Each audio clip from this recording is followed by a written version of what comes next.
everybody. I can't believe we're already in February. The good news is nobody has died. I take that back. Nobody has died, but the Academy Awards appear to be dying. Yeah. And Tim, let me just put this out in front of you right now. They just announced this coming Tuesday, Academy Award nominations, 94th Academy Awards. This will be presumably the last Academy Awards from an academy over which Dawn Hudson, who has been CEO for 10 years or so plus. Has it been that long? Yeah, really? It's been about a decade. And the ratings have gone down pretty much every single year that she's been CEO. I'll let you make of that what you will. But she's leaving. And in my opinion, none too soon. Nice lady, but I don't think she's done a good job. And here, normally when we announce the Academy Awards, when they announce them, they'll bring on, like some not top tier movie stars, but someone you're like, oh yeah, he or she won supporting actor last year or the year before. It's usually people, it's usually like the Academy president or an actress who won supporting actress, or a supporting actor, or someone who has made movies. This year, they are being presented by Leslie Jordan, and I know people are like, "Oh, who the hell's Leslie Jordan?" He's the little guy from Will and Grace, the little guy with the high voice, and Tracy Ellis Ross from Blackish. Yeah, but these aren't movie people; these are TV people. You couldn't find any movie people to announce the movie nominations. Yeah, what's going on? It's a thing, man. It's a thing, and look, for Hudson, I'm not sure it would have made any difference. She happened to be there. Her tenure was this tenure. Her tenure was the tenure, during which the movie industry has changed more than it probably has ever since the addition of television. Since television came in and movies went all freaky 50, 60 years ago. 70 years ago. And here she is, and it is what it is. I think the reason you don't see any movie stars, you aren't going to see any movie stars. What is that? Next Tuesday morning? Yeah, next Tuesday morning, February 8th. Announce those awards is because at a minimum, the line between these things has blurred, right? There are a great many movies, which we talk about. I have on Film Week, the radio show, which have never been in a movie theater. Every week we talk about these movies that have never been in a movie theater and never will be in a movie theater. So that line has been blurred. I think has something to do with it. And then if you're a movie star, why do you want to do that? Why do you want to go and I may not have any reason to do that. If I'm a movie star, I might be exactly wrong about that. Maybe if you're a movie star, that's a thing you should have lobbied to do, right? I'm a movie star, and I'm gonna go and maybe, but it could go either way. But that line has been blurred. That's the big thing, I think. And there you have it. And I think that line needs to be blurred back. Spielberg was the guy who was pushing for for longer windows, and Netflix pushed back hard. And I think if we get to a day where Netflix is winning Academy Awards for movies that have never actually been seen or available to most people in a movie theater, it's the end of the business. It's the end of the Oscars. And I don't even like that Netflix is now a member of the MPA. The MPA, which used to be the MPAA, is for movie distributors. It's a lobbyist for movie distributors, not people who make movies, for people who distribute movies. So, Netflix should go join some other lobbying organization, but I think their presence in the MPA is bad, is a mistake. And what I would do is I would say for the Academy Awards, for eligibility, you need to be a feature-length film that was released not just into one theater before midnight on December 31st in LA or New York. No. Yeah, which is the thing that Netflix did. No.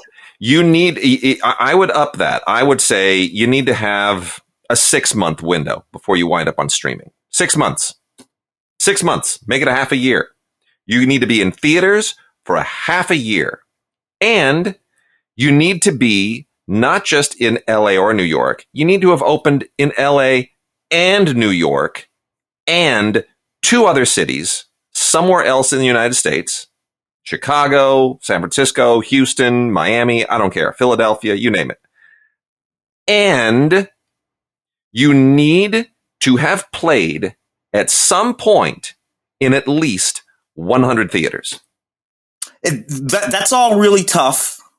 It's not so tough in that it wasn't, the sort of de facto dynamic 10, 15, 20, 30 years ago. It was really just, everything you said was probably what needed to happen. Now, though, what would make that tough has more to do with revenue sources and revenue streams than anything else. Well, I'm trying to keep the theaters afloat. I'm trying to keep distribution alive and keep the theaters afloat. Look, the good folks over at Disney Plus and the good folks over at, Netflix and Amazon and all that kind of stuff, they don't give a damn about I know. At all, literally. In some ways, they would be very happy if every theater, every big theater anyway, in this every little theater, I should say, it would just close. They would love that. I know. And force everyone, in front of the television. So, and the thing of it is, they have so much money. The Netflix has an inordinate amount of money, far and away more money to play with making movies than the movie industry has to make movies. But dude, people are now looking at Netflix. Their stock took a hit. People are starting to say Netflix the competition has caught up. A lot of people are saying Disney Plus is going to bury Netflix, and they're saying that the competition is catching up. And it may have already caught up, and Netflix may have already hit its peak. It might be a mature company now. It might be, but that's a lot. That's pretty powerful, mature company. It is. But it's interesting because there's this really, really terrific podcast with Michael Eisner, and I'm forgetting the name of the journalist, New York Times journalist, who does this weekly podcast. She's very funny. I can't remember her name. But it's she did about a 45-50 minute sit down with Michael Eisner. And he's very forthcoming. And I agree with most of what he says. I don't agree with all of what he says because he comes at it from a CEO standpoint. He's talking about growing your company. And he talks about branding, that the branding of all of these entities, Marvel and Lucasfilm and Pixar, all these things that he acquired, that was designed to help Disney weather the storm because Netflix, he woke up one morning. This is a really interesting story. He woke up one morning and he realized that all these Disney movies on Netflix, he says that it was like, and I think his analogy goes like this. He says, it's like we were selling a third world company nuclear weapons to use against us. Oh. And I thought that's really interesting. He just called Netflix a third world country. Yeah. But that's when they pulled all their licenses and they pulled all their content back. Mm-hmm. Mm-hmm. And right now, Netflix. And that's when Netflix decided to become a full-fledged production studio because they realized eventually all of these entities that we're providing are going to take their stuff back and we're going to have a library of our own. But the mistake Netflix is making, and Ted Sarandos has said that, is I think he said something to the effect of, hopefully I'm not misrepresenting, that Netflix's brand is that we have no brand, which I think is just dumb. Because people need to trust a brand. Iger, I was saying Eisner, Robert Iger. Bob Iger, in this podcast, goes, it's funny, Eisner to Iger. I'm getting my Disney CEOs convoluted in my head. Why, if there were a screenplay, someone would say, I'm sorry, you cannot have two consecutive CEOs with names that sound similar. You can't go from Eisner to Iger. You're just going to have to change your name. It's too confusing. But no, Iger says that the whole Marvel logo, that big red logo, it was very deliberate. They wanted it to be big and logo and brandy and to impress itself on everybody before every movie. That before you watch a Marvel movie, that Marvel logo punches you in the face, right? And you now begin to trust that brand the same way you trust that Disney castle, the same way you trust, Luxor Jr. bouncing out, boink, boink, boink, boink, and then jumping on the Pixar eye. Yeah. I mean, these are logos and they're well thought out. And that's what you need. You need a brand that people trust. If I look at Netflix, okay, I get the end, schwung, it shows up in front. You get that sound. I mean, that's the thing. You hear that. But what do I associate it with? Well, because it's, let's remember that there was a moment when, Disney, right, decided that they needed Hollywood pictures that they needed. What was the other one? The Hollywood Pictures was like Touchstone. Touchstone. It was Touchstone, right? Hollywood. And basically Disney was G. Hollywood was, kind of RE, PG-13, RE kind of stuff, they could do there. And then Touchstone was, PG-13, all that kind of stuff. So it was all pointed at very specific audiences, but it was all under the Disney umbrella. All right. Hollywood Pictures went away, 20 years ago? Something like that. I mean, honestly, I think it still lives as a brand for things that they don't know what else to do with. Because I think there was a Hollywood Pictures branded movie like 2 years ago, and it's the only one. It's the only one over the last 15 years, and it went straight to DVD or something. I can't remember what it was, but it was clear that Disney couldn't offload this to anybody. Didn't know what else to do with it. It didn't fit with any of the existing brands. So they went into the closet and they pulled out Hollywood. They're like, well, I missed that completely. But there was a moment when you had all these Hollywood pictures, and that was Disney's sort of notion then, right? All of these different brands. So, Netflix. What would be bright for Netflix to do would be to do what Disney did back then. So that under that Netflix umbrella, there would be these brands, and Blumhouse, the horror, and they try to do that a little bit or whatever.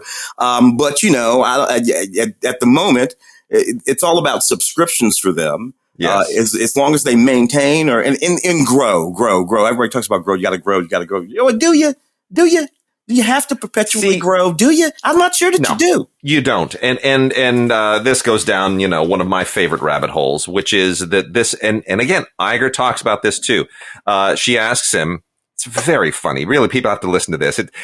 For example, why can I not think of her name? This is going to kill me. Hang on a second. I'm going to go look it up. I'm going to go look it up. But at one point, she's talking about, some of her anxieties about, streaming and all that. And he says, well, you need to go to Disney World. And she says, yeah, no, I don't. And he says, he says, well, I was just there the other day. And this is, it takes some cojones to say this to Robert Iger. She says, were you really? Good for you. That's great. It's hilarious. It's hilarious. It's so good. It really, I don't listen to a lot of other podcasts. It's Sway. Kara Swisher. Kara Swisher is a New York Times journalist, and she has her Sway podcast, SWAY. Okay. And, go check it out. It's, if you're listening to us, you could certainly spend some time listening to them. It's a terrific podcast. Yeah, I love her. And she's very droll. She pops up on a whole bunch of she's so droll. But what she says, that Joseph Gordon-Levitt, she recently talked to him, and he said that Silicon Valley basically now owns Hollywood. And he makes the good point. He says, I don't think anybody could ever own Hollywood. They may be coming in with a lot of money, and scale is a factor. And that's one of the areas where I disagree with him, is that he seems to think that the companies that'll survive need huge scale. Like, that's why Murdoch got out and gave 20th over to Disney, because he couldn't see them growing enough. They had a conversation, and Murdoch was concerned. That growing thing again. Yeah. That growing thing. You got to be big. You got to be scale. I don't agree with that. No. And the reason I don't agree with that is this. And this always happens. It happened in the early days of Hollywood. When the Japanese came in, even further back, I'm talking about when Warner Brothers bought First National. About all the way up to when Disney bought Miramax. Golf Western? Golf and Western, Paramount. Yeah, and it started putting little companies can make an impact. They can. Little companies can make concentrated impacts. Today, for example, we are going to be talking about what is always the elite stuff that we cover every week. It's Criterion. Yeah. It's Criterion, a privately held small company that doesn't actually make their own content, but they have a brand that is highly respected, and they have a place in the marketplace. And scale ain't never going to erase Criterion. It just I can tell you this, and you and I lived through this. We lived through the rise and fall of Miramax, and I'm not talking about Harvey's Bob's shenanigans. I'm talking about that company when it was Miramax, right? Just those two brothers making these fantastic freaking films. And then boom, Disney. And just again, not the shenanigans, just that period after Disney bought it, it became an irrelevant entity. It wasn't because it wasn't a Miramax anymore. It just had the name. And they didn't, in the movies that came out of it during that period were not quote unquote Miramax movies anymore. And this brings us full circle. And this brings us full circle. And then we'll get into the titles. But this brings us full circle. Silicon Valley operates on a principle of scalability. The idea that everybody always needs a new version of the old software. The computers are getting faster and faster. More people are buying computers. There is no ceiling. You just you just assume that you're going to sell more and more to more and more people. So you just make a ton of stuff and you just blow it out hard. Hollywood has never operated on that principle. Hollywood has always operated on a principle of scarcity, which is that things are precious because they are rare. There are only 52 weekends in a year.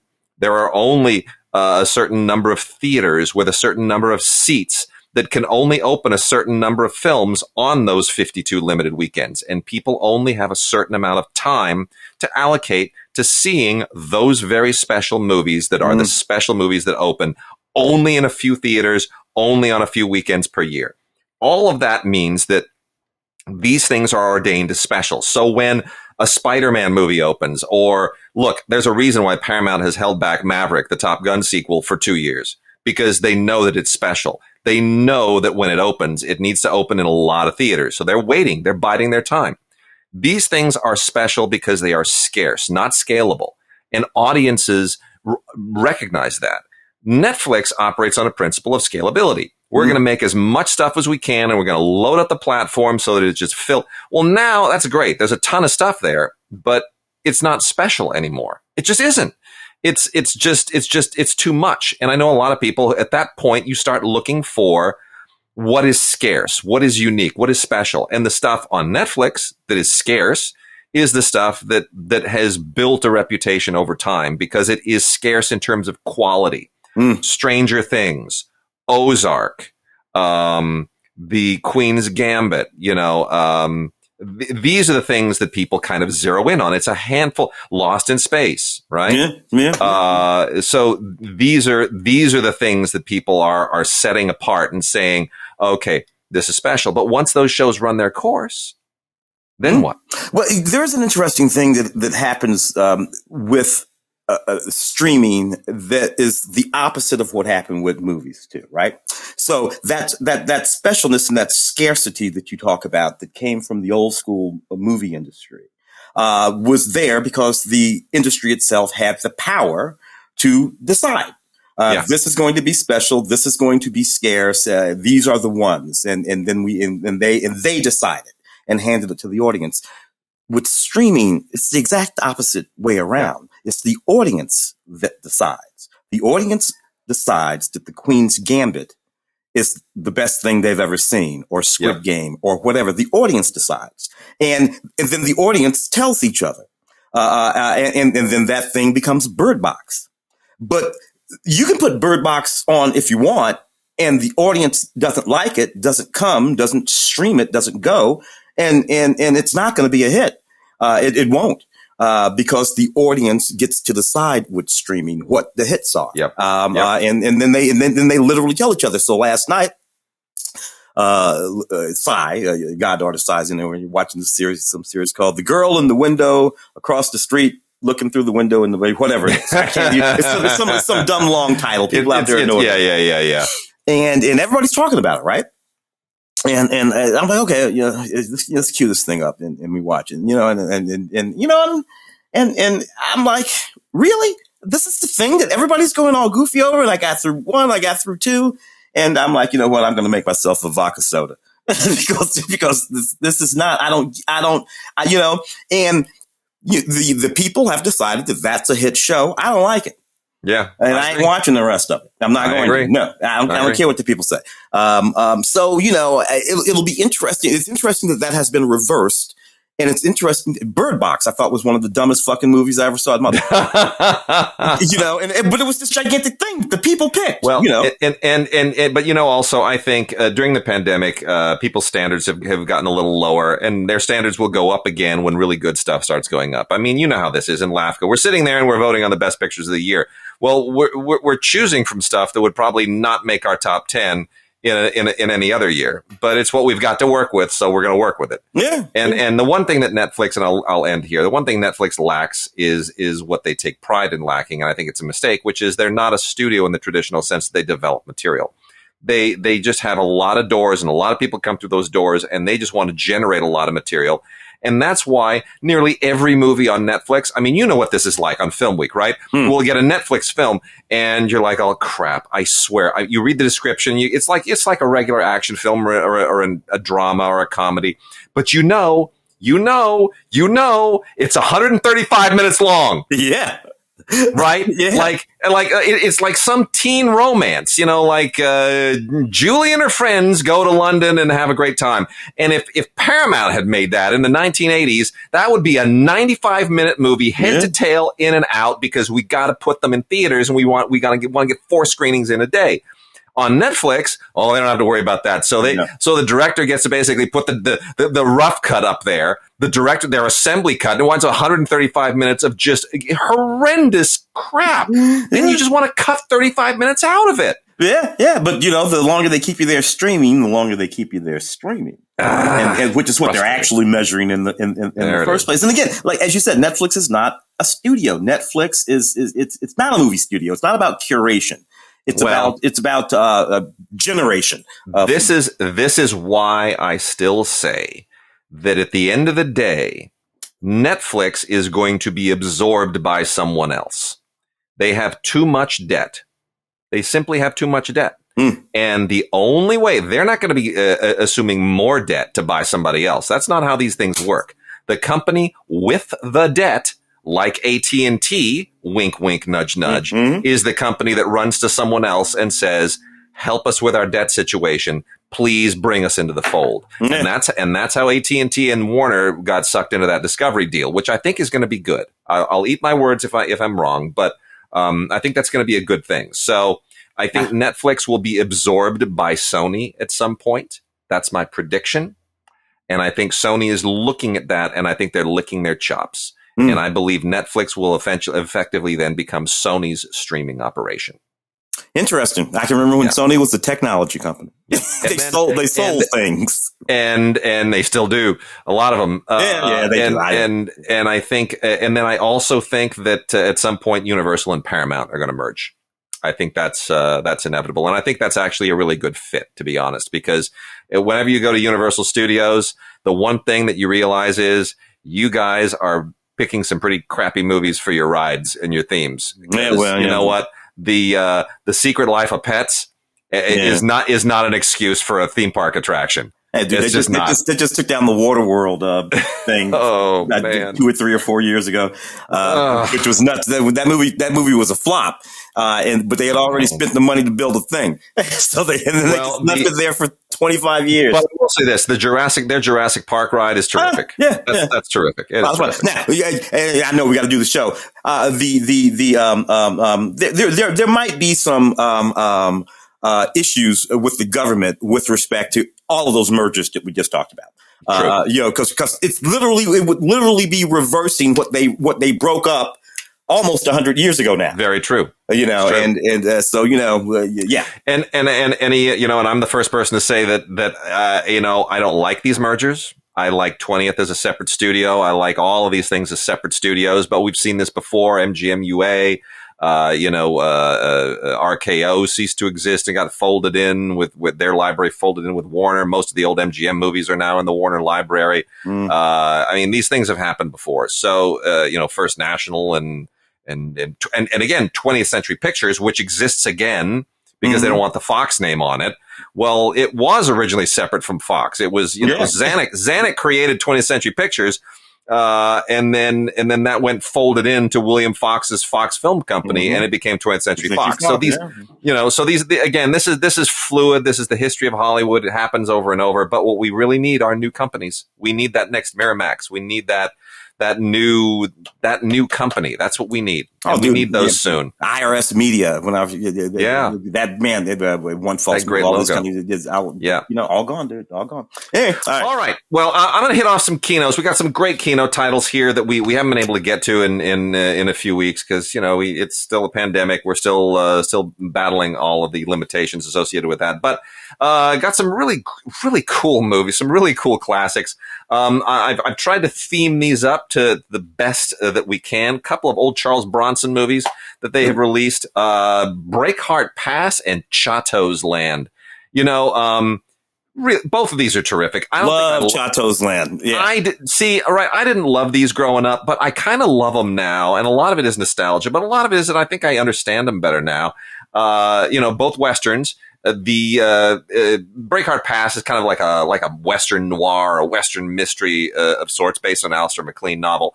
But it's got some. Look, Bronson is great. He's that granite faced guy that we love in all these movies. This was made in 1975, kind of closer to the end of his legit career. But some wonderful supporting performances. His wife Jill Ireland, of course, shows up, and you always look at her and you just think, boy, you're in a. Jill Ireland married Charles Bronson and married her. It's just a beautiful couple. Yeah. Charles Durning is great in this thing. Richard Crenna is absolutely wonderful. Ben Johnson, good old standby in a lot of Westerns. So that's a fun movie. Comes with a Berger, Mitchell, and Thompson audio commentary. We've had them before. And just Berger and Mitchell do the commentary on Chato's Land. Now, Tim, talk about Chato's Land for a sec. So Chato's Land, first of all, hey, Charles is playing, a Native American. Can't do that anymore. but I cop to it. I get it. That's what he's doing. But dude, Jack Palance, James Whitmore, in this movie, it's just this wicked movie. It's full of all of these people, these faces that Richard Jordan, Ralph Waite, and just Simon Oakland, just all these faces from that era. This is right before the Valachi papers, maybe 71, 72, something like that. And it's just this wicked Western with Charles Bronson sort of like dipped in, and all tanned up or whatever they did to get him that color that he is. And, playing this, and he's just this stone-faced guy with this headband. I think I walked around with one of those headbands on. For like a summer. It's just a hell of a movie, man. It is. And Palance is leading a posse of old Confederate soldiers, so you're inclined to want to really see him get theirs. And it's pretty great. Ralph Waite is in this as well. The dad from the Waltons, and Victor French even shows up, which is kind of a weird thing. He was a big deal, if everybody remembers, on Family. Yes. So, just these faces, man. It's fantastic. Just fantastic. And there's also an interview with the screenwriter Gerald Wilson on here, so that's a lot of fun. Good old Michael Winner movie. Yeah. And then we've also got Vera Cruz with Gary Cooper and Burt Lancaster. This is a 1954 Western. Gary Cooper kind of closer to his High Noon moment here. He's an older Gary Cooper, right? He's a little more tired Gary Cooper. But this is actually a lot of fun. It's directed by Robert Aldrich, who did tons of great noir and a few really, really good Westerns. One of the great old standbys, Dirty Dozen, maybe the most famous film that he ever made. And it's just a rock solid Western. Takes place during the 1866 revolution in Mexico. Got a great historical backdrop. And I can't think of any other movie that Gary Cooper. I think this may be the only one. The only one, right? This would have been like the Pacino, like Heat. Pacino, the only one. Yeah, interesting. And an Alex Cox commentary. And as much as I love all these Alex Cox commentaries, I keep asking myself, dude, why don't you direct again? Repo Man. Make a Repo Man sequel. Something, anything. Alex Cox was booted from the Writers Guild. Did you know that? I did not know that. Like 30 years ago, because he scabbed during the strike. Oh. But that's such a punk Repo Man thing to do, isn't it? Yes, you're exactly right. So during that strike, he went out and did something. Yeah, he kept working. I don't know that he scabbed, but he just kept working.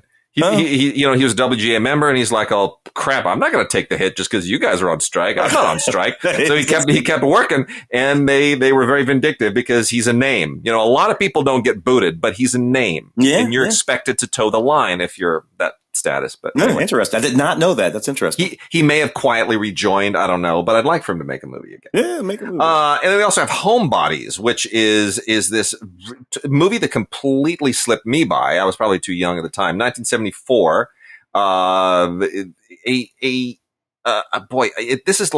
This is one of those.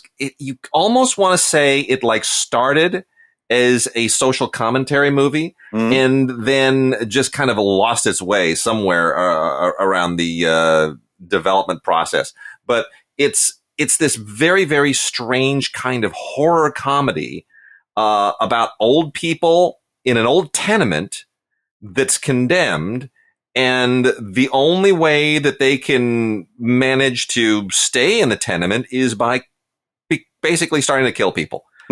There you go. That's it. It's like, and I could see how this was probably originally like an anti-Robert Moses movie with a social, right? You could see that development meeting, right? And then somebody says, what if they start murdering people?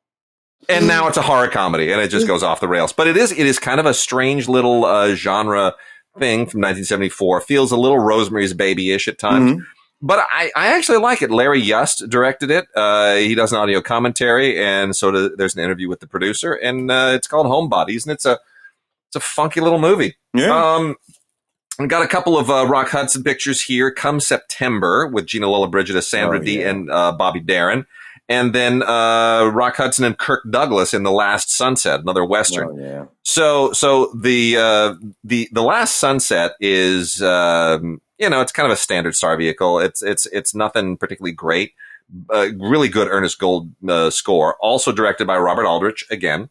Kind of a lower tier a little bit. This was made in 1961. It's a little schmaltzy and melodramatic and whatnot. Kirk Douglas really, really overacts like crazy, but I can't think of another actor whom we love to see overact like Kirk Douglas. Yeah. Because when he gets angry and he starts spitting, he just gets into that Kirk Douglas mode, a degenerate old man. So I mean, dimple thing. A lot of great face. Kurt and Rock, I don't think they did any other movies together either. But Carol Lindley and Joe Cotton and just Jack Elam. Dalton Trumbo wrote the screenplay. Kind of phones it in a little bit, I think. It's not top tier. But Dorothy Malone, Joseph Cotton, Neville Brand. It's a good cast. The Last Sunset, and it's got a film critic Nick Pinkerton commentary on it. The other one, Come September, I absolutely adore. Yeah. Absolutely adore Come September. This is just such a delightful movie. It's not just because I adore Gina Lollobrigida and because I think that Sandra Dee and Bobby Darin, who were married at the time, are just absolutely adorable. But it just has that, Rock Hudson had that twinkle in his eye, right? Yeah. And this is the moment when in his career when he's doing this stuff. This is 1961. And Gina Lollobrigida is beautiful. Robert Mulligan, who of course did The Miracle Worker and a lot of other great movies, directs, and it's just colorful and beautiful and sweet. And it's it's kind of it's two different couples, right? There's the older couple and the younger couple, and they're sharing an Italian villa, and it gets a little bit Three's Company like at points, and there's a little bit of farce going on, but I'll tell you, it's a really, really fun movie. I thoroughly enjoyed it. It's fluffy, but it's wonderful. The ridiculously young Joel Grey is in that movie. Oh, yes. Ridiculously young Joel, as young as I've ever seen him. Yeah. Speaking of, you know what I threw on last night? It's hilarious. I literally got scolded for this morning because this is how it is, right? So I'm going to give you a little peek behind the curtain. So I'm sitting there, I'm trying to do work. Like I really try to work so hard every night because as soon as the girls are in bed, I try to get some quiet time and, do some writing and do some watching. And that's where I do a lot of my film week watching and a lot of watching for this podcast. But sometimes I get so freaking tired. I just fall asleep. I just fall asleep on the couch and wake up at like 2:30 or 3 in the morning. And I'm like, oh crap, I didn't get anything done. So I have the TV on. I was watching Cabaret. Speaking of Joel Grey, I'm like, I have not seen Cabaret in just so long. I'm going to put Cabaret on because Cabaret is on HBO Max. So why the hell not? So I put it on, and there was a point when I was getting really, really tired. It was a shot of Liza looking very Liza-y. And I was like, I do this to myself. I'm so stupid. At a certain point, I was like, I'm just going to close my eyes for just like 5 minutes, and then I'll pause the movie. I'll close my eyes for 5 minutes, and then I'll get back to it. Naturally, I just fell asleep. for hours, never got back to it, turned the TV off, or the TV went off, went to bed.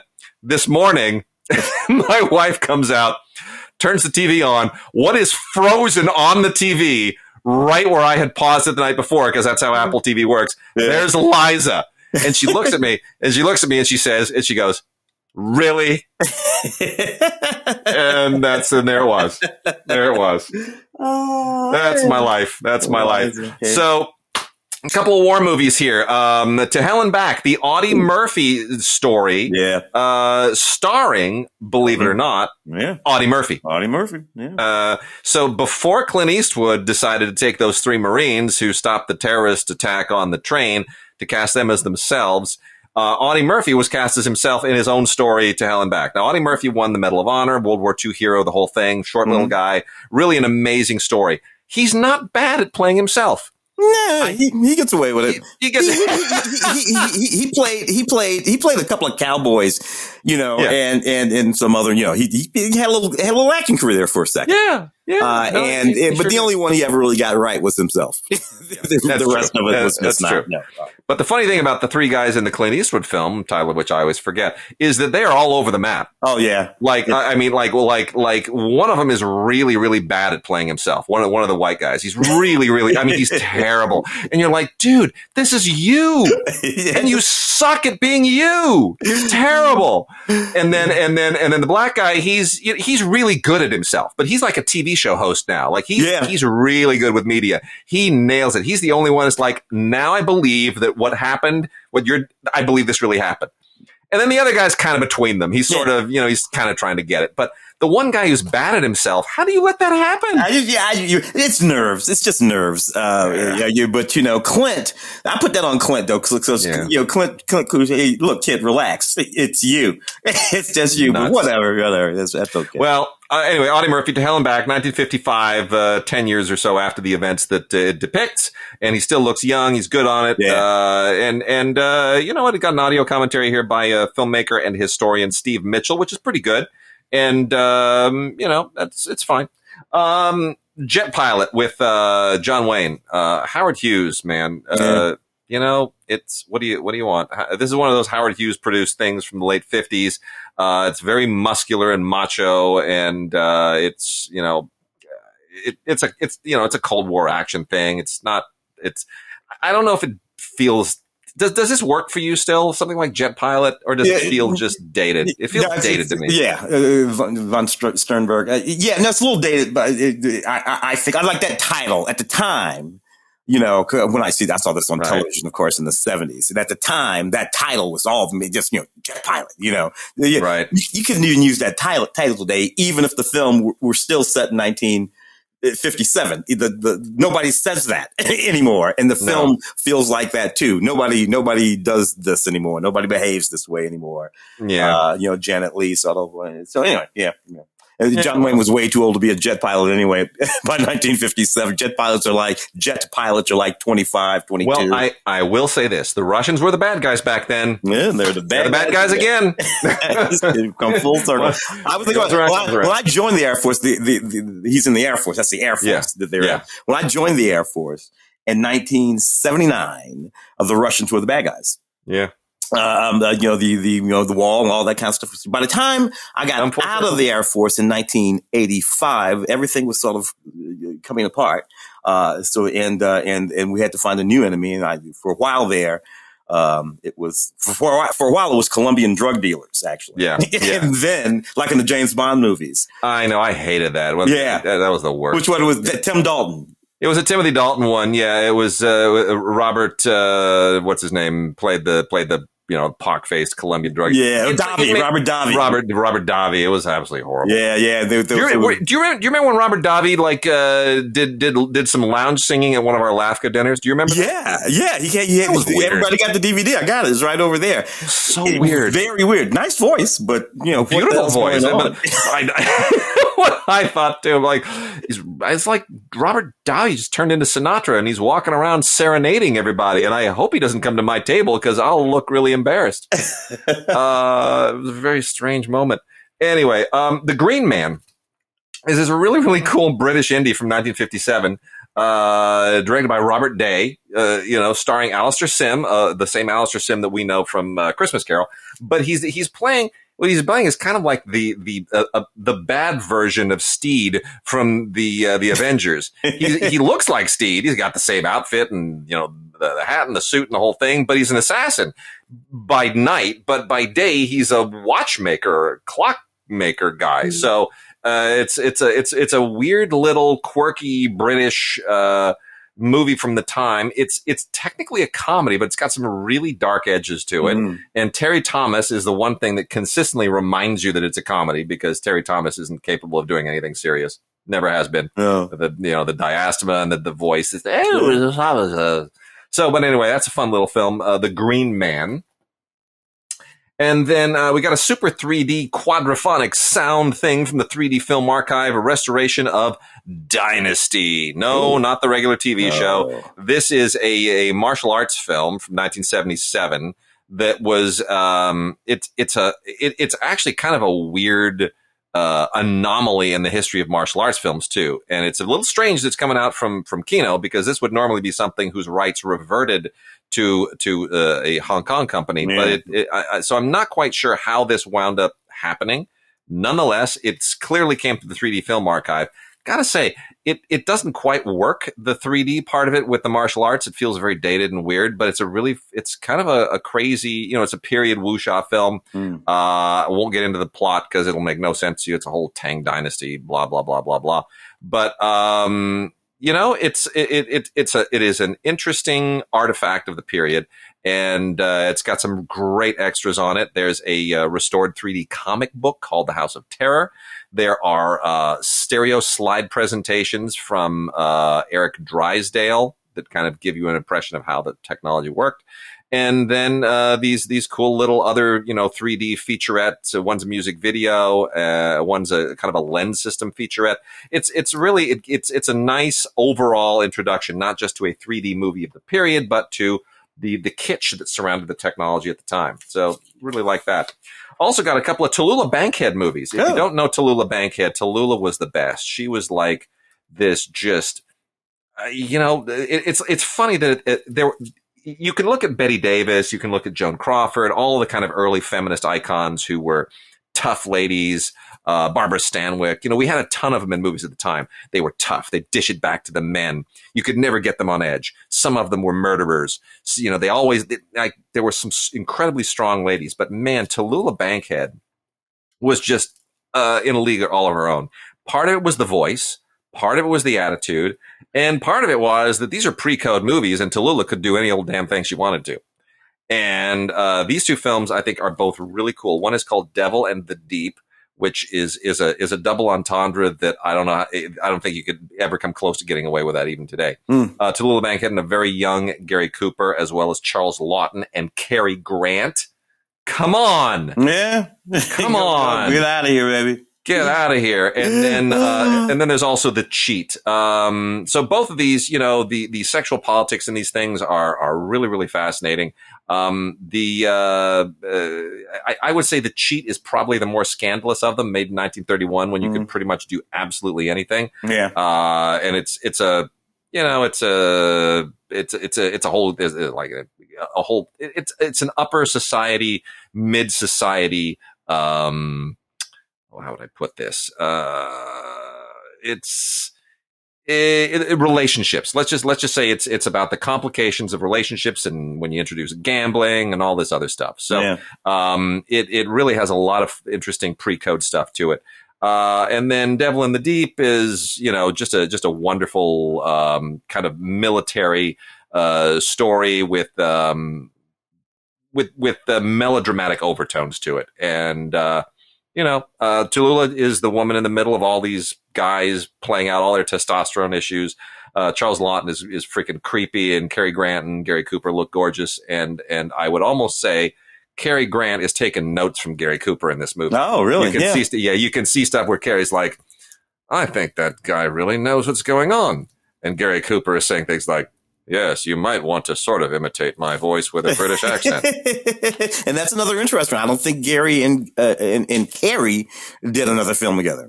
Well, because it's the screenplay thing, right? Yeah. Someone must have said we can't have Gary and Carrie in a movie together because audiences will be confused. One of you has to change your name. Is it interesting? Because Gary, he was just right there in the middle, where he was, older, fairly young in this, older in that other one that we with Burt Lancaster. Yep. Yeah, interesting. Yep. William Dieterle's The Accused from 1948, starring Loretta Young and Robert Cummings, is a little salacious. It's a noir. It involves a murder that is kind of sexually themed, and winds up going in some very unexpected directions. Loretta Young is great. Robert Cummings is great. I'm not usually a Robert Cummings fan. I think he's a little bit soft. Yeah. He's usually the guy like the other guy, right? You couldn't get Carrie or Gary. You went with Robert Cummings. Yeah. That was kind of one of those deals. But actually, it's really, really well put together. William Dieterle, rock solid. Hal Wallace produced this thing for Paramount in 1949. It was released in 49, I think made in 48. Anyway, audio commentary by Eddie von Mueller, film historian. We've also got Deported, which doesn't quite mean the same thing in 1950 that it does now, but it kind of did. And this stars Marta Toren and Jeff Chandler, kind of second-tier stars. Yeah. Directed by Robert Siodmak, 1950. Film historian Eddie Mueller also does the commentary here. It's this is kind of a bit of a throwaway from the time, but it's still. It's okay. It's basically about a guy who was deported to Italy, and then he winds up having to make a go of it in Italy. Doesn't the title has less to do with the plot than you would think, but it's got its moments. I always like Jeff Chandler flicks. A lot of noir pops up in a lot of noir. But he's one of those guys that never really hit it big, right? No. Yeah. It's just he was always there, but he just never really blew up.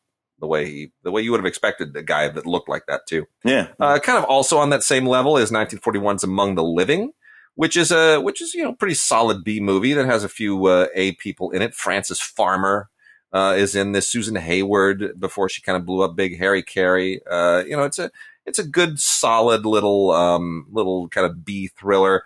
That has a twin plot to it. And I won't tell you kind of how the twin thing works, but it's madness and twins and it's a noir. The Mystery of Edwin Drood. You ever see this, Tim? No. The Mystery of Edwin Drood. It's a Claude Rains movie from 1935, really early Claude Rains movie. And it's based on the unfinished novel of Charles Dickens. He never finished it. So but they apparently just had enough to finish it for the movie. And you can kind of tell that it's unfinished because the movie, it sort of wraps itself up pretty hastily, but it's really good Dickensian, Victorian level noir. And it's a really, really good performance by, Claude Rains, probably one of the best early ones that I've seen. So anyway, that's interesting. Audio commentary by David Del Valle as well. It was a mini-series 10, 15 years ago, British mini-series. Which I also never saw. And I probably should have tried to track it down for this, but I don't have time for mini-series. Yeah, too many. It's just too much stuff. The Spider-Woman Strikes Back. Now, this is the Spider-Woman Strikes Back was the sequel to Spider Wars. And at the end of Spider Wars, the spider web blows up. It was called the Death Spider Web. Mm-hmm. And then they decided to make the Spider-Woman Strikes Back, in which Han Spider gets frozen. Oh, forget it. Dumbest joke ever. No, this is just really, really silly. And the title should tell you exactly how silly it is. It's kind of fun to watch because it's campy. Yeah. And it's got a lot of extras on it. There's a documentary short and thing on makeup effects. And, but otherwise it's don't confuse it with any other movie that has the same title. I think there's a Sherlock Holmes movie that has the same title, I believe, but it's not the story.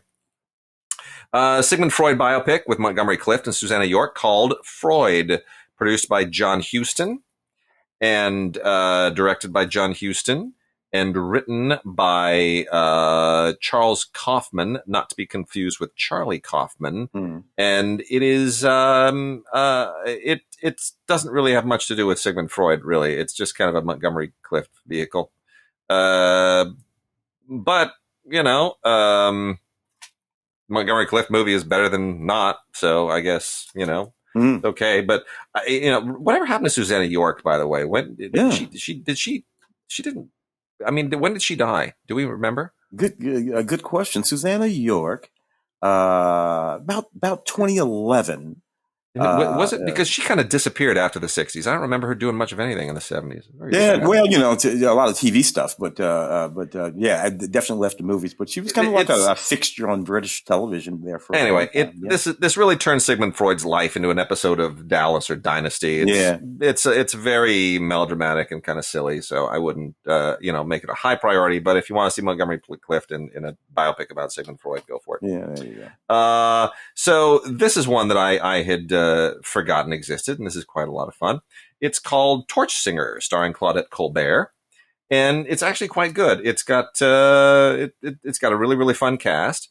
It is about it's kind of a pre-code movie. It was made right around that time when things went from pre-code to code, but it's basically about a woman. She's an unwed mother, and it's about her struggles with being an unwed mother and what she has to do to make ends meet. Becomes a singer, and how she, is able to sort of work her way through all of these struggles. And, the subject of being an unwed single mother in the 1930s, you could do it until about 1933. Yeah. No way in hell that you could tell that story after 1933. No. So, but what the thing is, it's not done in a salacious way. Claudette Colbert was a rock solid, legit actress, and it's quite a good film.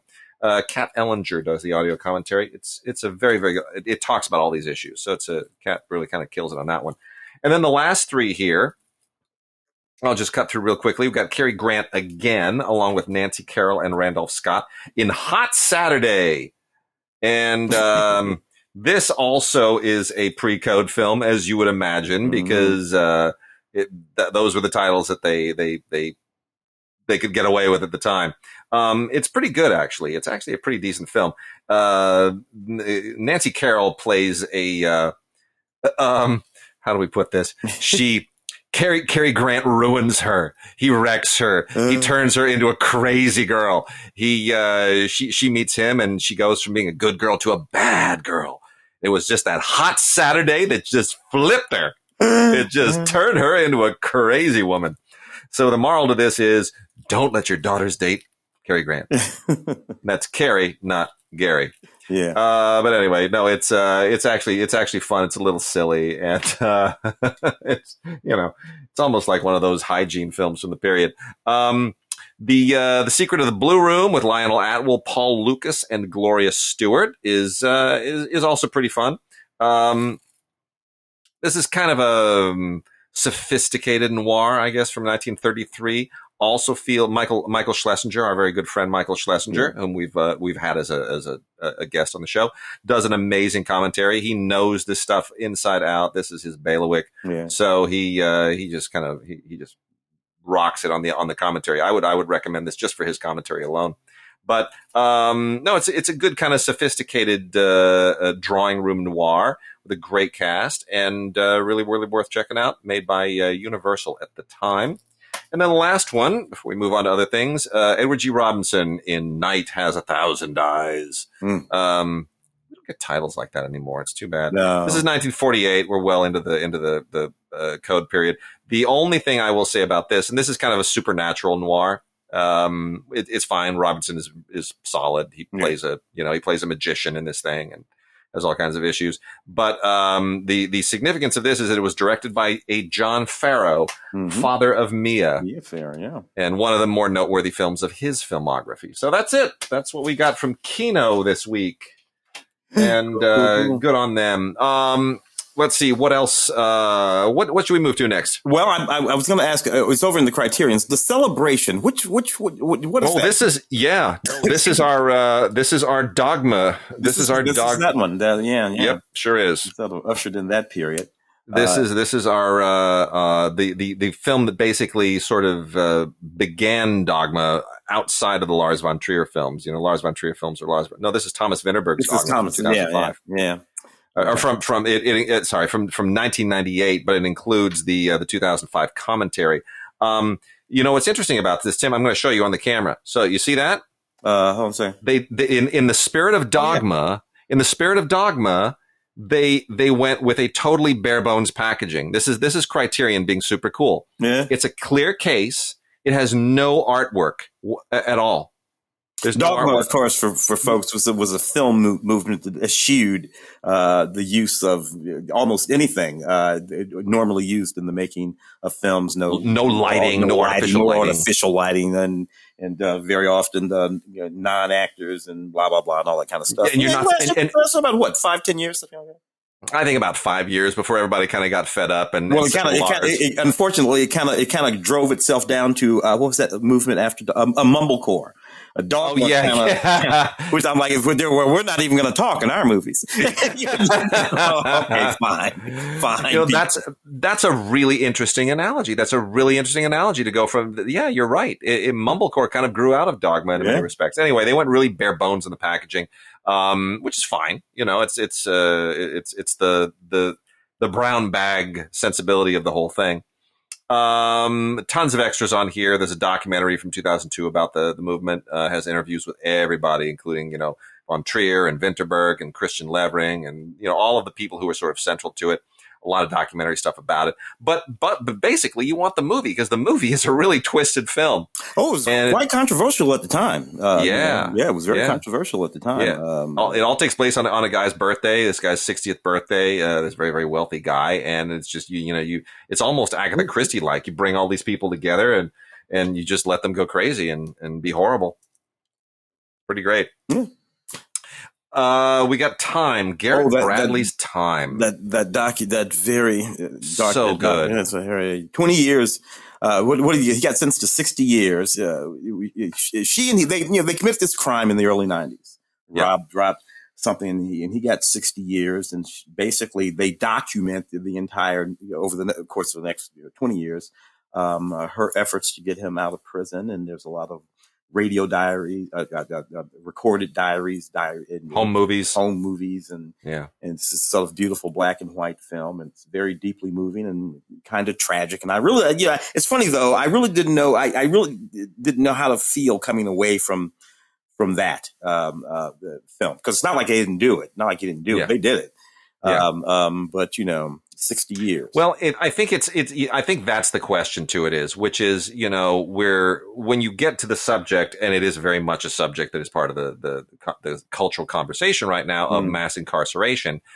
There, we are still, and I think the film makes this point, we are still as an industrial society working with a pre-industrial, incarceration and justice mentality. We're still working, we're still kind of in Les Miserables, aren't we? Yeah. Right? It's still that mindset. And we haven't really evolved because recidivism is a serious problem. So we're at a case where it's like either we lock people up for a short period of time and they go back to a life of crime, or we lock them up forever.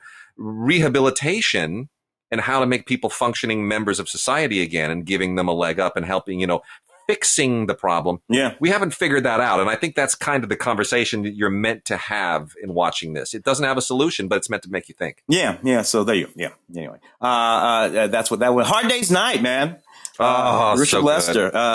So what do we have that's new here out of Criterion? It's unbelievable. We've all seen this movie. We've seen it 150 times. This is a 4K. This is a Criterion 4K. So they just knock it out of the park. It is gorgeous.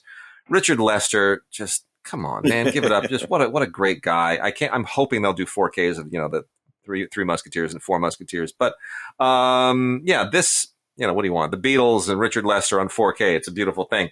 Loaded with extras. Absolutely loaded. The Dolby Vision HDR is to die for. Absolutely to die for. The DTS HD, truly. This is the Beatles as they were meant to be heard. It is just a wonderful, wonderful audio remix. It also includes an audio commentary with the cast and crew, which many people have heard before.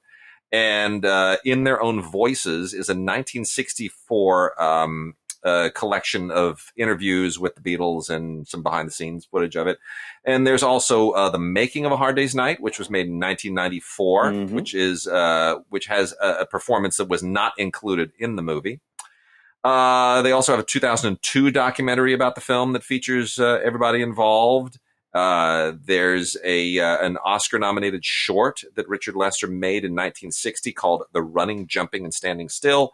There's another television program from 2014 all about how Richard Lester worked. I mean, it's, and that's just scratching the surface. There's a ton of other stuff here. So, I mean, if you have a 4K machine and you love the Beatles and you love Richard Lester, you would be, it would be sacrilegious to not absolutely jump all over that. Yeah. Kirsten Johnson's film Dick Johnson is Dead is now out on Blu-ray as a Criterion. This was made a couple of years ago. This is such an odd film, and I never would have pegged this to be a Criterion, but that's always kind of the fun thing, right? It's basically the director Kirsten Johnson wanted to make a movie about her dad. Yeah, who's not dead, by the way. who's not dead, but he's it's the long goodbye. He is passing from dementia, and he will eventually pass from dementia. Yeah. And so this is a really, really very brave way of wrestling with that in a very public way. And it's funny in ways that you sometimes feel guilty about laughing at, right? Yeah. But it's human too, and I thought it was a very tender and interesting and unusual film, and I think it's terrific. It's got a lot of great extras on it. She has a conversation with some of the other filmmakers, and there's an audio commentary that features her and some of her collaborators. So it's Dick Johnson is Dead by Kirsten Johnson. And then the one that I really, really want to rave about here, because I believe this is on Criterion Channel this month too. Another 4K. Oh my gosh, this is gorgeous. Freaking amazing. One of the greatest movies I've ever seen. It was like the highlight of my first year or my second year at the Cannes Film Festival in 1993. Yeah. Jane Campion's The Piano. Oh yeah. So here was when I knew everyone wanted to see this, right? I remember going to the Cannes Film Festival in 93. This wound up sharing the award with, Chen Kaiga's Farewell My Concubine, which was my other favorite film that year. Yeah. Both of them just perfect. And I remember going to the press conference for Body Snatchers with Abel Ferrara, which I've talked about before, where he gets into it, with Alexander Walker. But the first thing that Abel Ferrara said as he sat down was, hey, did you hear? They just, Jane Campion just arrived and they gave her the Palme d'Or on the tarmac. And everyone laughed because that was the conversation before the festival. Jane Campion had won the Palme d'Or for her short film. Mm-hmm. So she's coming back after having made Sweetie and An Angel at My Table. And now this is, and everybody, the buzz on this thing was, it's going to win the Palme d'Or. Like the surprise was that it had to share it with another film. That was the surprise. No one expected any other film to win it that year. There was no mystery. Jane Campion, The Piano, first woman to win a Palme d'Or. It's going to happen. Locked. And sure enough, it wound up being just exactly the poetic, beautiful, amazing movie that everyone expected. And that, how often does that happen? Oh, it's just exquisite. Interesting that, Jane is back with the Power of the Dog. This year, right now, Benedict Cumberbatch, all that film streaming on something. What is it? It's streaming someplace. It's Netflix. Netflix. And I enjoy the Power of the Dog, like that good performance by Benedict. The Piano is still Jane Campion's, it's her masterpiece. And I'm a big fan of Sweetie and Angel at My Table too. To be honest, I even like Bright Star quite a lot. I love Bright Star, dude. I love Bright Star so much. So deeply appreciate the Power of the Dog, but it is interesting to me that of all of those Jane Campion films, it's like fifth on my list of all of my favorite Jane Campion films. Yeah. But that's what we're doing. Well, it is gorgeous. It is 4K. It just kills it in every conceivable way. The music has never been more beautiful. That Michael Nyman music, which by the way was not nominated for score, if you can believe that. Michael Nyman is not popular with other composers. I just want to point that out. There's a reason why this was not nominated in the one category it absolutely had to be, which is that incredible score by Michael Nyman. But, other composers dislike him. But there are interviews in here with everybody involved. The Maori advisor is really fascinating to hear from. Just really fascinating. Power of the Dog was all shot in New Zealand too, by the way. Yeah. You know that, right? Yeah. It's New Zealand doubling for the Dakotas. It's crazy. And there's even the Water Diary, Jane Campion's 2006 short film here, which in many respects kind of inspires aspects of this. Also, I want to point out Stuart Dryburgh, who shot this, has become the premier cinematographer right now because Stuart Dryburgh also shot Dune. Oh, right? Yeah. And he may also have shot the Batman for Matt, I think. Because we double check on that. But yeah, anyway, Stuart Dryburgh he's shooting all the big stuff now. He has just become the go-to guy. And you can see why, because the piano is so sweet and beautiful, and it's just absolutely magnificent. A few things from Arrow, real quickly, as long as we're on Criterion. Let's see. Sailor Suit and Machine Gun. Excuse me. Sailor Suit and Machine Gun is basically a wild and crazy cartoony Yakuza movie from Shinji Somai. And it's totally unhinged, as many of those Yakuza movies are, but it's got that it has that weird kind of cartoony, pulpy quality to it. It's based on a novel which I am not familiar with by Yiro Akagawa. But, it's very culty in Japan, but, it's about a girl who becomes the head of a Yakuza clan, basically. And man, she just lives it to the hilt. I love it when that happens. Yeah. Don't let the girl run the thing, cause she'll be crazier than the guys. But, anyway, it's quite cute. If I can say that. A lot of extras on here, including a 50-minute documentary all about the people involved and everything. It's pretty terrific. So, Sailor Suit Machine Gun.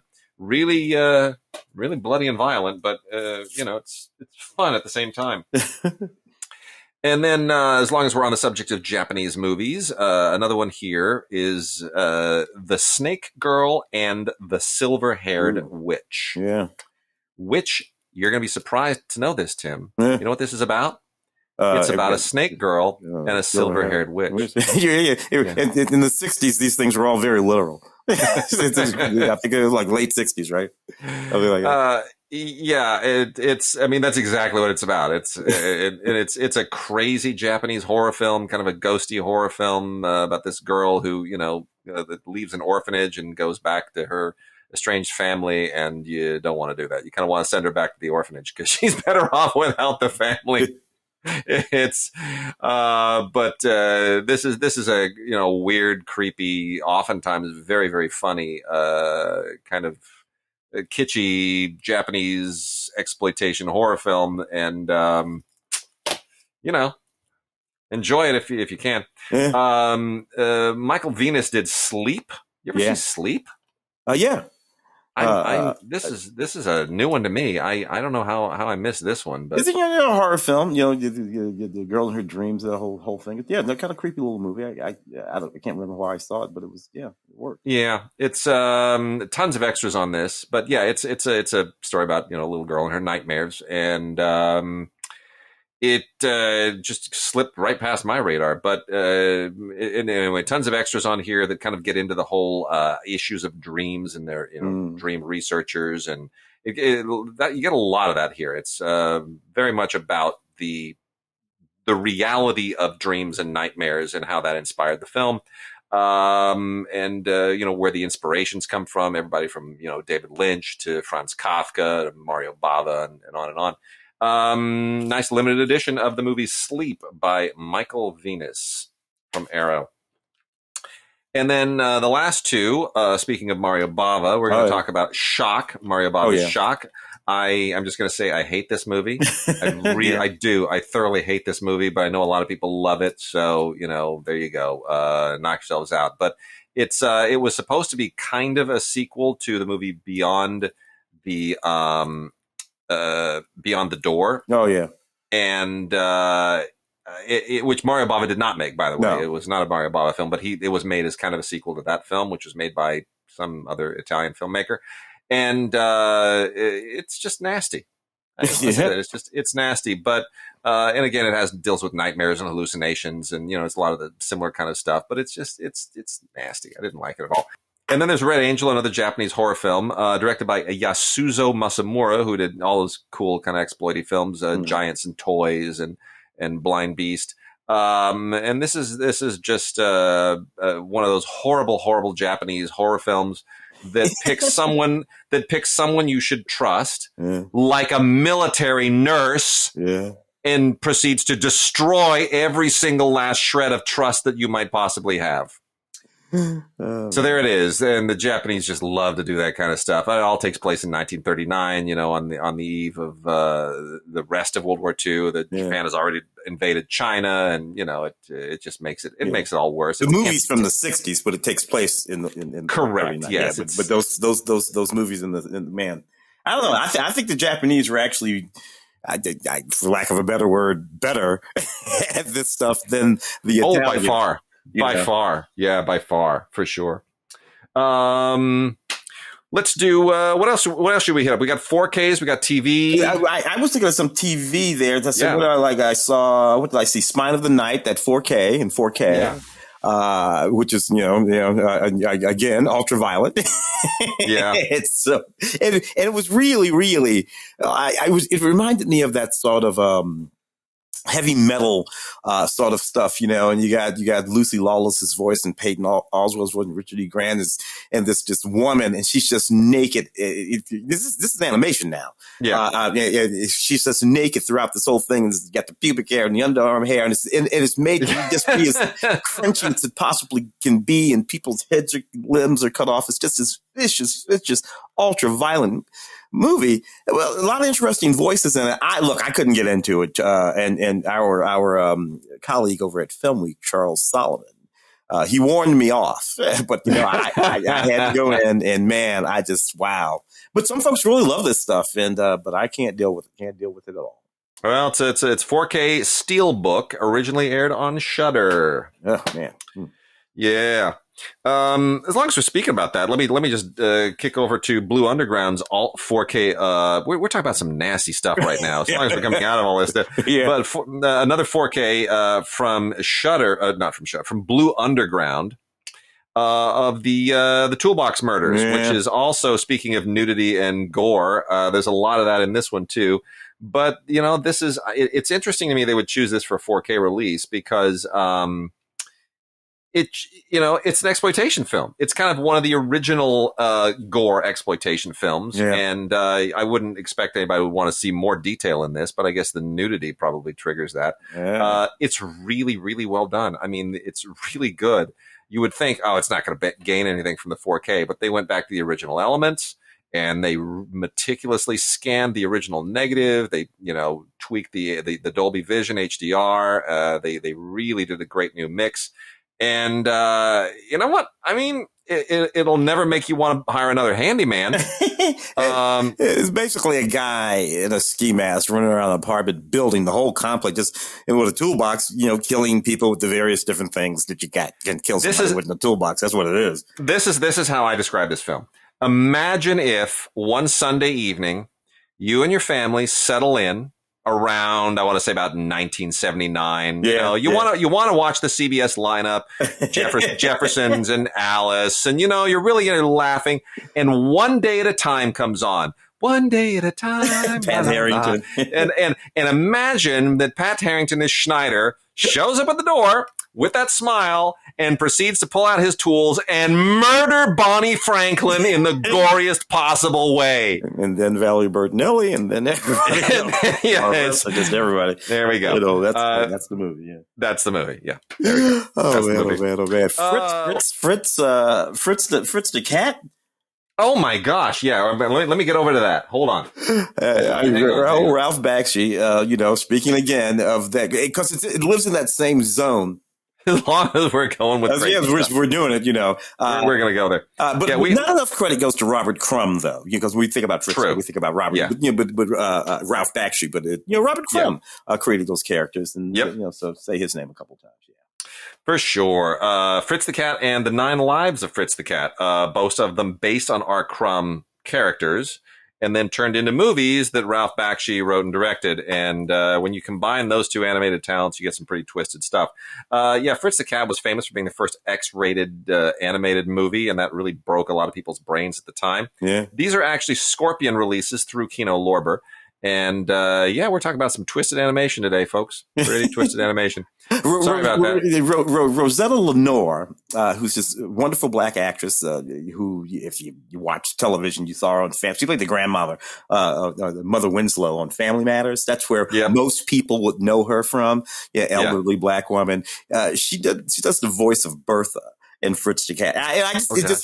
Knowing that she is, and Bertha says some foul shit because, X-rated movie in that movie. And she plays, just knowing that the grandmother from Family Matters is doing that voice just cracks me up. But she did all kinds of great stuff. She's in Brewster's Millions and The Brother from Another Planet. She's a wonderful black actress from way back in the day. But yeah, she's the voice in Fritz the Cat. That's just it is effectively just a satire of the period and its social mores and its taboos and everything else. And that's all that Crumb and Bakshi wanted to do. This was Bakshi's directing debut, his feature debut, by the way.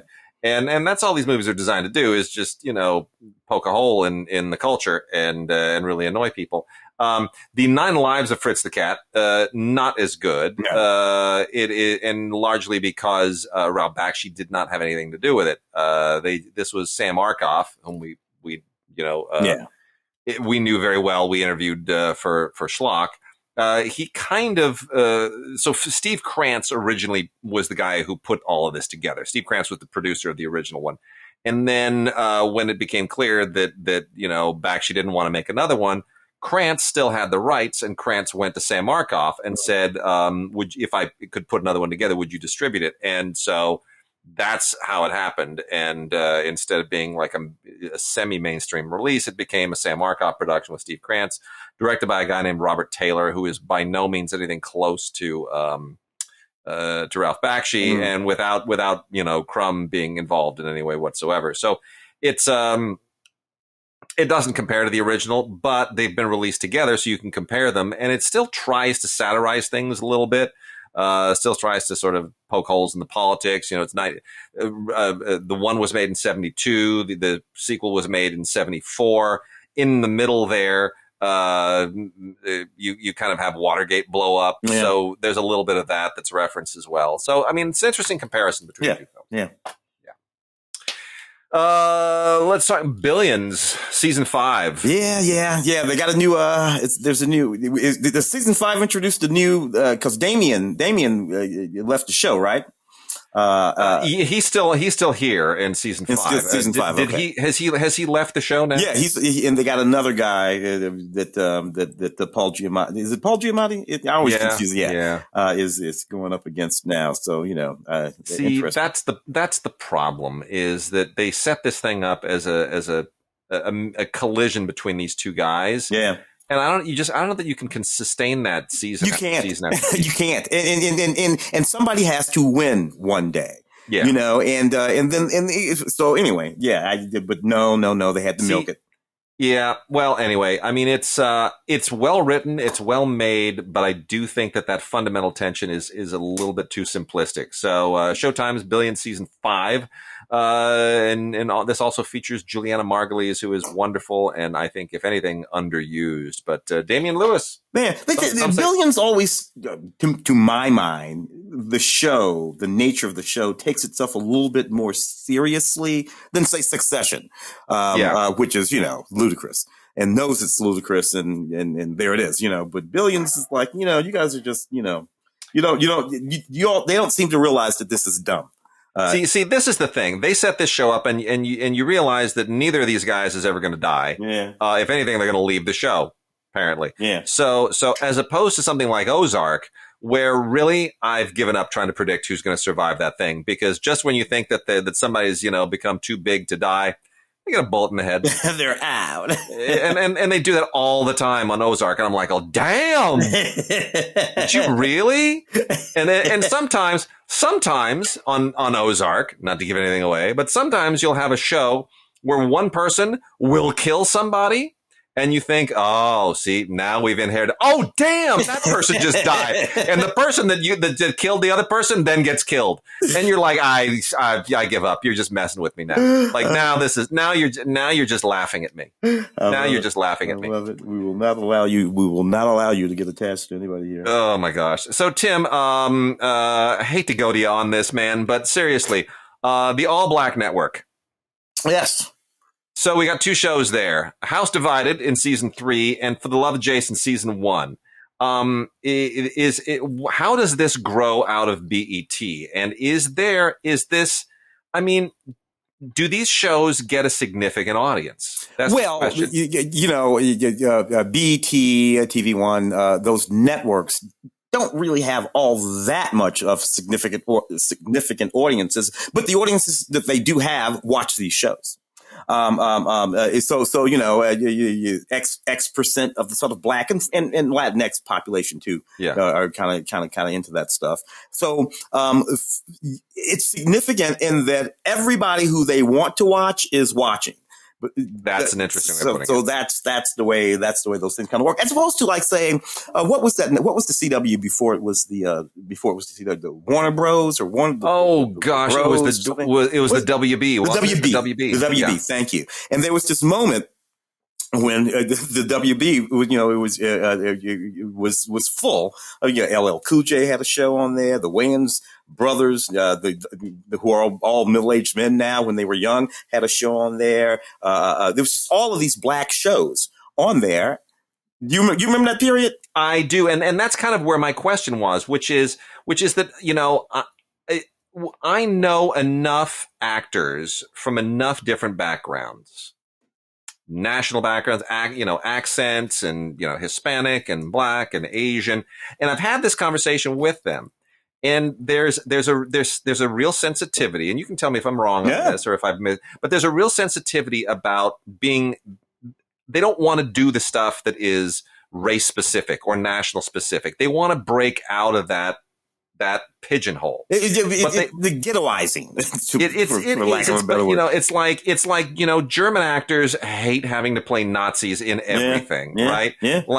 And this goes all the way back to like Otto Preminger was like he was playing Nazis on just about every movie forever. I mean, that's why he liked directing, because he could direct anything. But as an actor, he always has to play Nazis and mad scientists or whatever. And wear that monocle. And I suppose some of the difference is it has to do with the nature of the thing. So if you go back to the middle 70s or the early 70s, Good Times, right?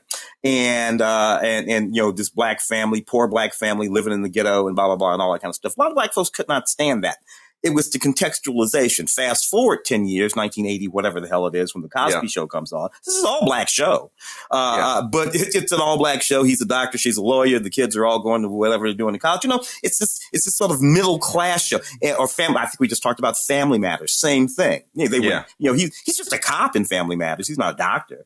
And it's just this middle class, mostly Black show. And that's the shape. It's the shape of it that matters.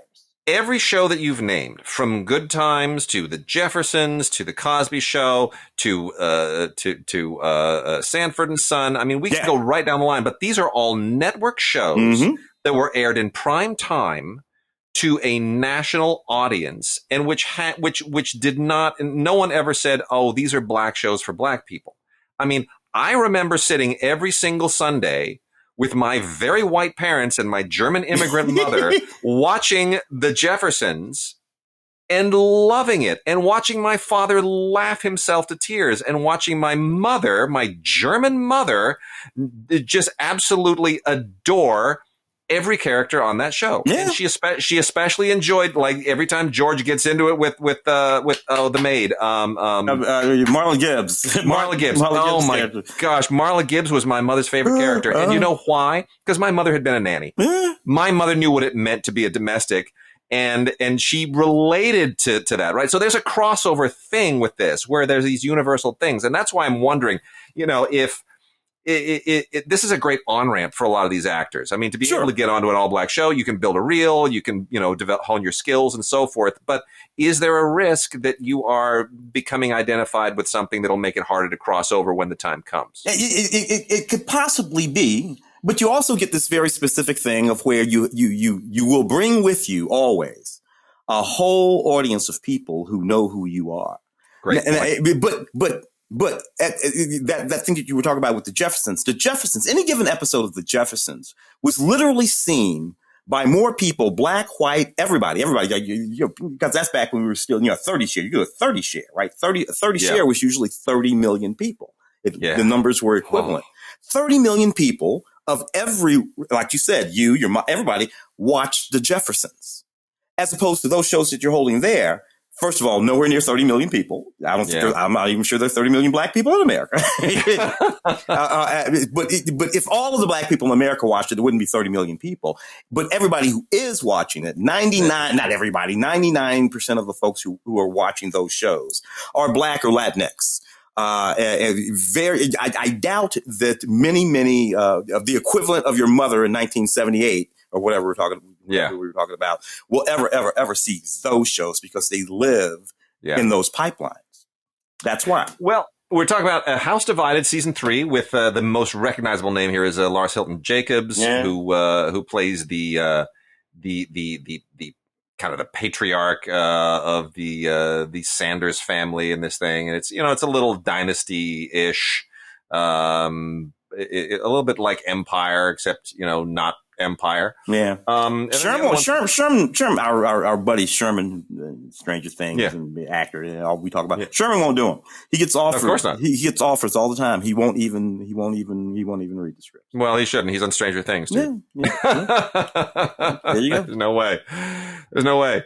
It's a step down. And then For the Love of Jason, season 1, which is a new show about life.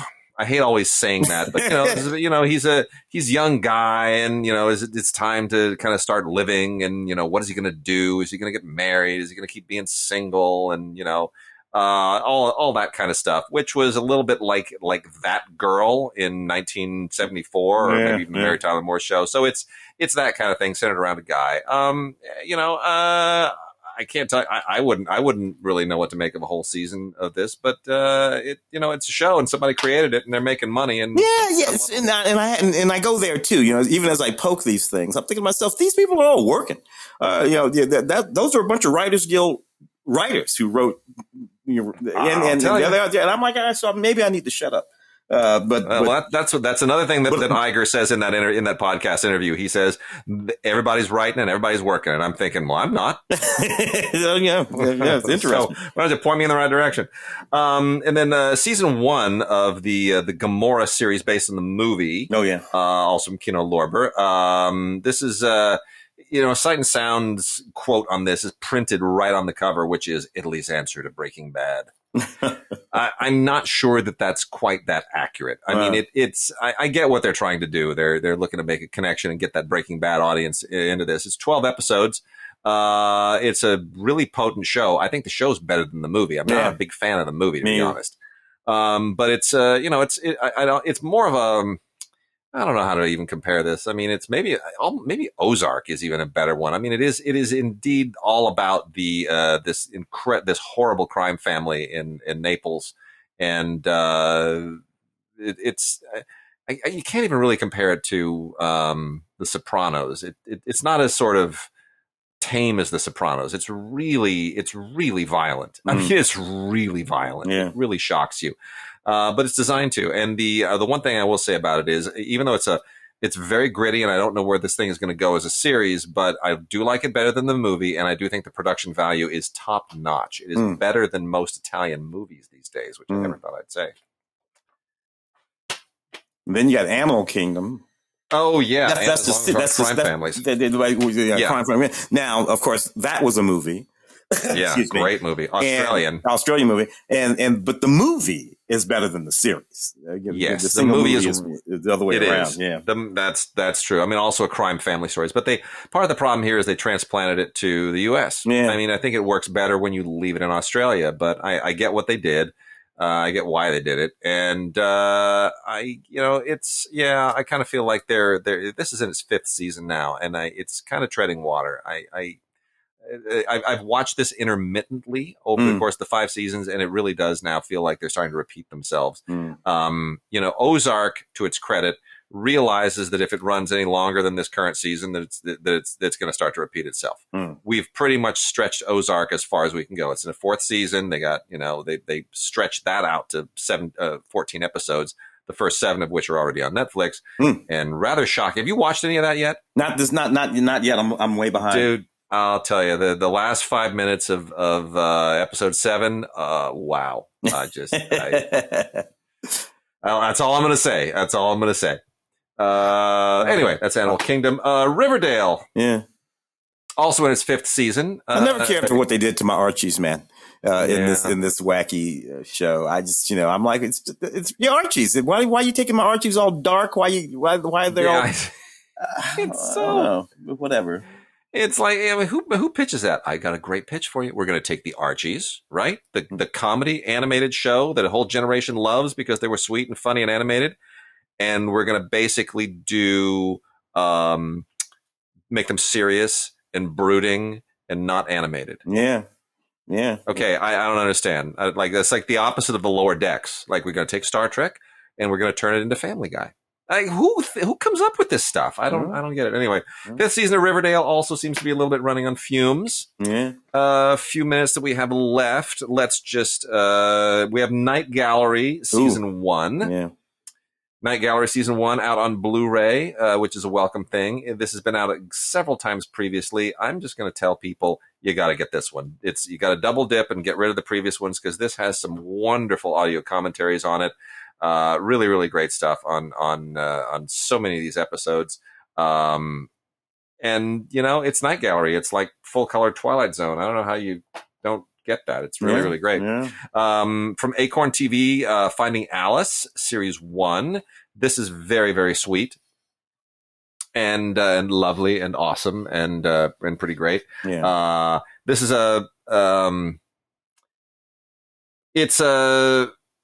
it's a single woman. How do I describe this without kind of blowing the setup? Oh, yeah. It's another one of these how do you restart life movies. Yeah. Or a series, sorry. It's 6 episodes, British drama. And a woman who, for reasons that I won't get into, has to kind of reinvent her life and all of her relationships and carry on. And it's done in a really, really sweat, poignant way and has a really, really great supporting cast. Gemma Jones is in it. Jonah Lumley. It's a really, really sweet show. Keely Hawes is the star. She's absolutely terrific. And, I can't wait to see more of it. That's series 1. The Last Tycoons is a documentary series all about the great French producers of the new wave period and both before and after who basically kind of defined what we understand as French cinema today. And they always get overlooked because the filmmakers are the ones who focus on in France. Yeah. So, these are people like Anatole Dauman and Alain Poiret and Jacques Perrin, a lot of others. These are the guys who sort of took a back seat, let the filmmakers step up. They pulled the money together. They pulled the talent together. They made the deals happen and they let everybody else kind of take the glory. And now this is their chance to sort of, shine through. So it's a really, really great 8-part, documentary series from Icarus Films.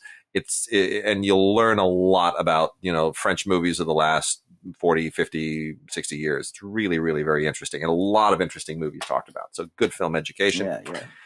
Kamen Rider 01 is one of these live action kind of quasi anime shows that is a step up from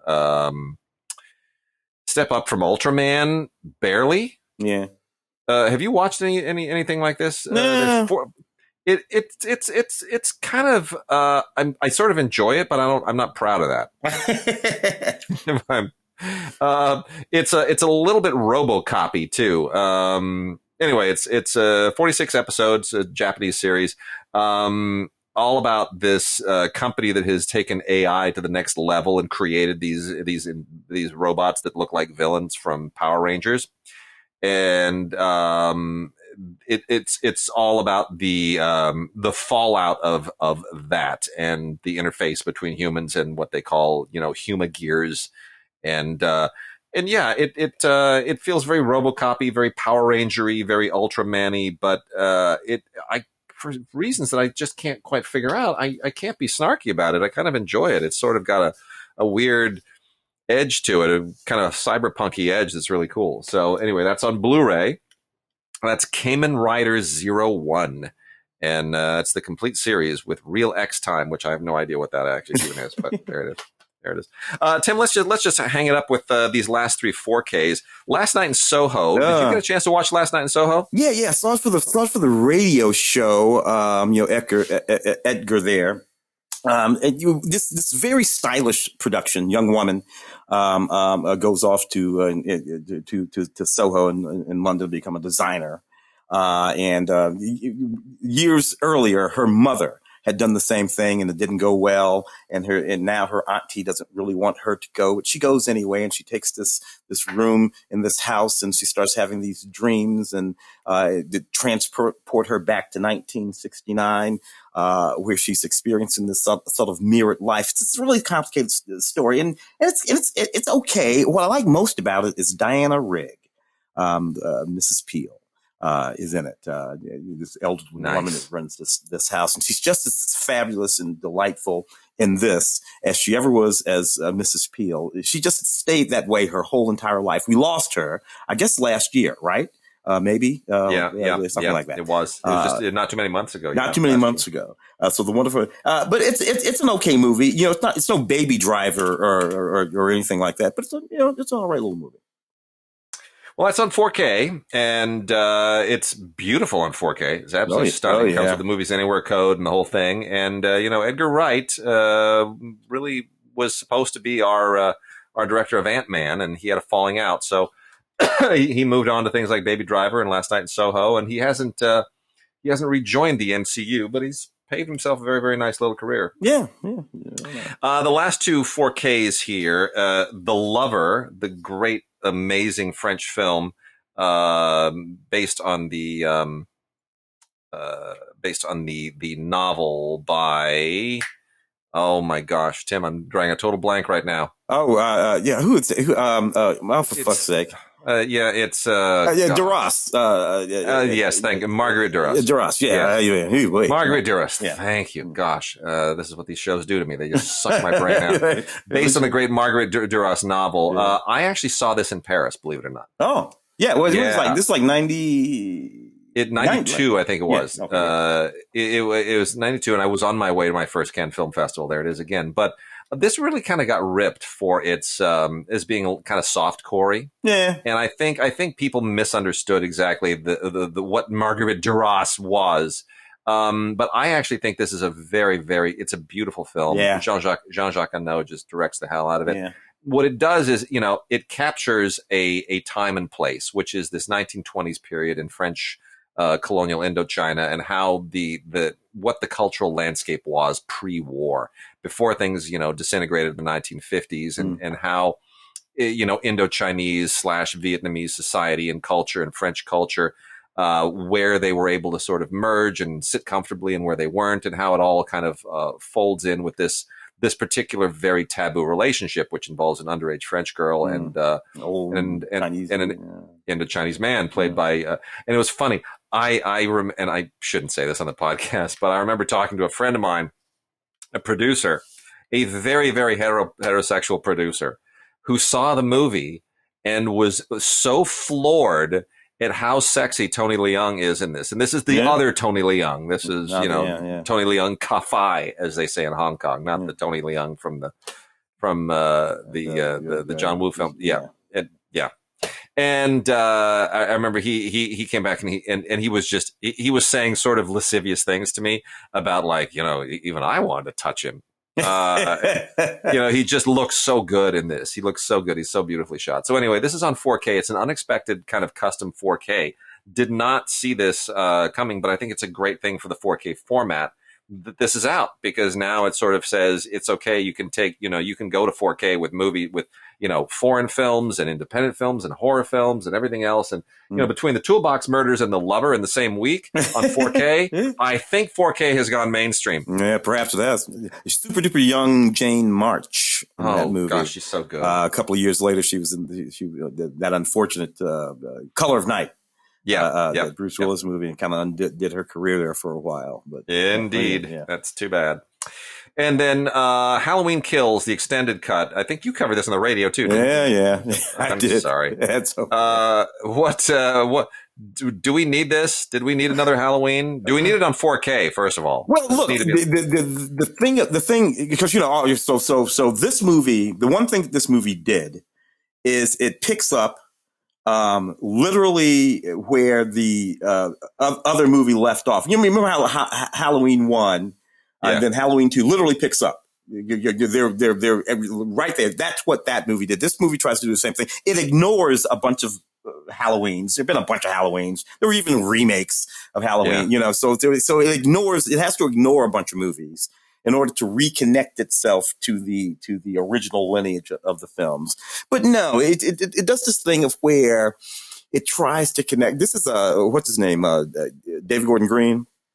Yeah, I'm like, why are you even over here in this genre? I cannot figure out his career. The guy, this is the guy who made George Washington. Oh, this beautiful, dramatic little movie. Gosh, you're like the new Malik. And then he goes off and he does stuff like, Your Highness. Your Highness is like, what? And now this, like, dude, get back on track. What is wrong? But, well, you know what? He made this drama called Snow Angels, I think. Very dramatic film. Something like that. Didn't make a nickel. Sam Rockwell, all sorts of it. And I think that scared the crap out of him. And he wouldn't started hanging out with boys and making these goofy movies. So, whatever. If you want to live inside the sort of Halloween lineage, the one thing that movie does do is connect it back to those original two films. And you can just sort of like pretend like the other movies don't exist. Yeah. Well, there it is. And then very, very lastly, I want to make mention of The Great Postal Heist, which is this really interesting doc. People should check out. This is from Cinema Libre Studios, and I don't want to, badmouth the post office. We all, the post office takes a lot of hits. Yeah. But this is basically centering on the director's father. Jay Gallione is the director of this thing. And his father was a postal clerk for 30 years and endured a horribly toxic workplace culture for just being a decent guy. And this is kind of an expose of the hostility of that culture. And it really does help you understand how the postal system is manipulated in our governmental structure, who kind of uses it for what, and how it becomes a political football, and how its financing becomes political football.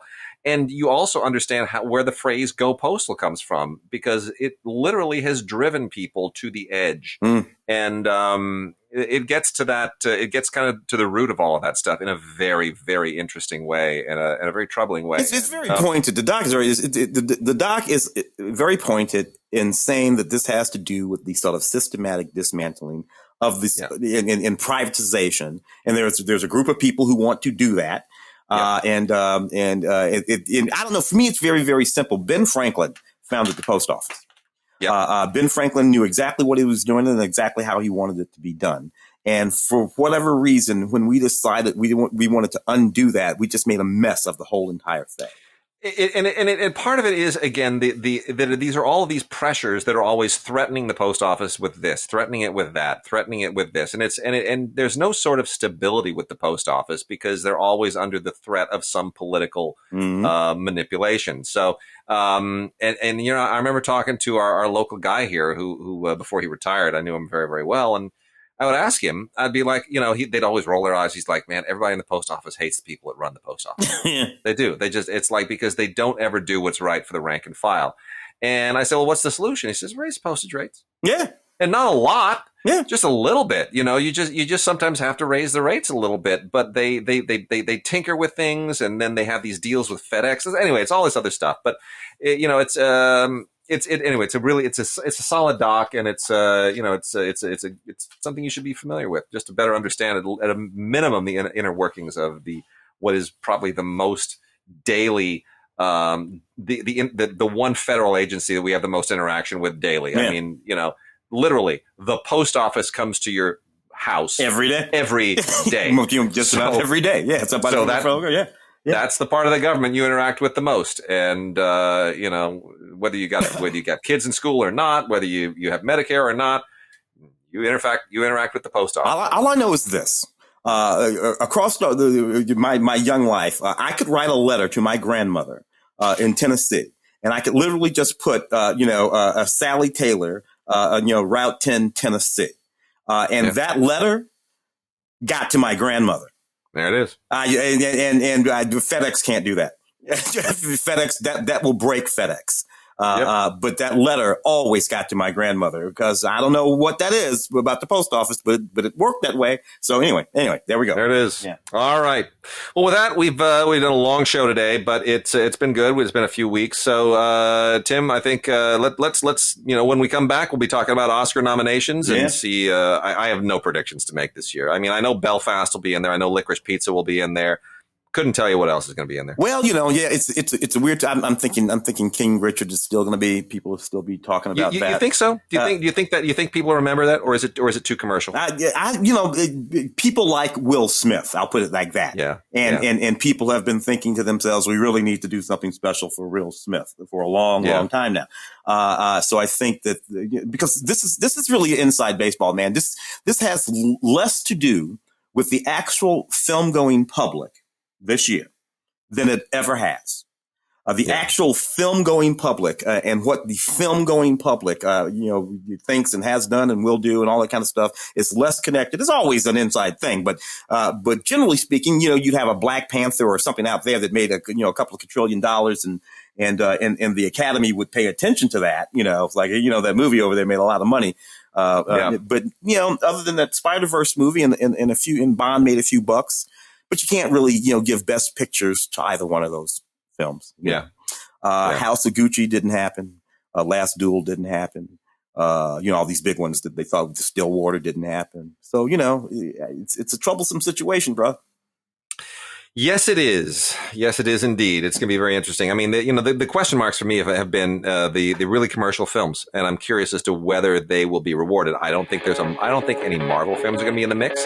Dune in tech categories, yes. Yeah, Will it make it in the others? Mm-hmm. King Richard, certainly one of my favorite movies of the year, but I think outside of Will Smith, anything, those are the question marks. I don't know, but I will be shocked if we don't see something big for both Belfast and Licorice Pizza. Those are the two that I think are going to get a lot of love. And which is fine, right? So both of those movies, good movies, both of them, right? But if you think about it again with respect to, the big movie-going public, most of the movie-going public have never heard of Licorice Pizza, let alone seen it. And this is why coming back, this is why I think eventually the Oscars are going to have to say, you got to be in 100 theaters. You got to be in 100 theaters. For people to know what the movie is, for them to have made an effort to see it, and therefore make an effort to watch a TV show celebrating these movies, you have to get more of those movies into more theaters and get people out to see them. You just have to. It's the only way the Oscars will survive. All right. All right, brother. Tim, have a great one. Everybody, we'll see you next time.